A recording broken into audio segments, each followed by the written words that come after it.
নমস্কার বন্ধুরা, আমি বিকাশ। আপনারা দেখছেন তোমার আমার নিউজ। আমরা চলে এলাম আজকে আবার একটি নতুন ভিডিও নিয়ে। আমাদের আজকের বিশেষ প্রতিবেদন, পার্টির মিটিংয়ে আমাকে চেয়ারই দেওয়া হতো না। বিজেপির প্রাক্তন রাজ্য সভাপতি দিলীপ ঘোষের এই মন্তব্যে ফের আলোড়ন উঠেছে বঙ্গ রাজনীতিতে। মুখ ফসকে বলা এই 7টি শব্দ এখন বঙ্গ বিজেপির অন্তর্মহলে তুমুল চর্চার বিষয়।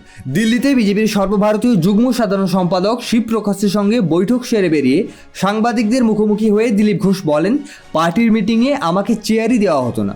প্রশ্ন উঠছে, কোন বৈঠকে, কবে, কেন দিলীপ ঘোষকে চেয়ার দেওয়া হয়নি? তখন রাজ্য সভাপতি ছিলেন সুকান্ত মজুমদার। আবার সুকান্তের নাম প্রস্তাবও করেছিলেন দিলীপ নিজেই। তাহলে কি শুভেন্দু অধিকারীর সঙ্গে দ্বন্দ্বের জেরেই এমন ঘটনা? 2021 সালে ভোটের আগে বিজেপিতে শুভেন্দুর যোগদানের পর থেকেই দলের অন্দরে শুরু হয় প্রবীণ নবীন সংঘাত। দীঘায় মমতার ডাকে যাওয়া, তারপর কাঁথির সভায় না যাওয়া, এসব ঘটনা দিলীপকে নিয়ে বিতর্ক আরও উস্কে দেয়। এখন প্রশ্ন, এতদিন চুপ থাকার পরে হঠাৎ কেন এই মন্তব্য? দিলীপের ঘনিষ্ঠ মহলের বক্তব্য অপমান ভুলতে পারেননি, হয়তো বলতেও চাননি, কিন্তু মুখ ফসকে বলে ফেলেছেন। একাধিক সূত্রের দাবি, রাজ্য কার্যকারিণী বৈঠকে হোক কিংবা কেন্দ্রীয় কর্মসূচি, অন্তত দুবার দিলীপ ঘোষকে প্রাপ্ত সম্মান না দিয়ে পেছনের সারিতে বসানো হয়েছিল।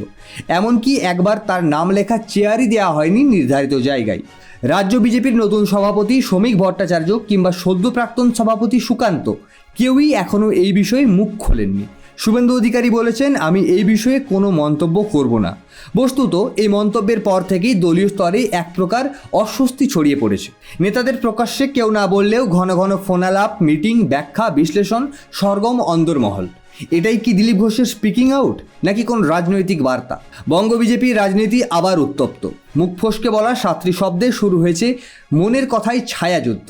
সামনের দিনে আরও কী চমক অপেক্ষা করছে, নজর থাকবে আমাদের। সম্পূর্ণ প্রতিবেদনটি নিয়ে আপনার কী মনে হয় কমেন্ট করে জানাতে ভুলবেন না। আমরা আগামীকাল আসছি আবার একটি নতুন ভিডিও নিয়ে। ততক্ষণ পর্যন্ত ভালো থাকুন, সুস্থ থাকুন।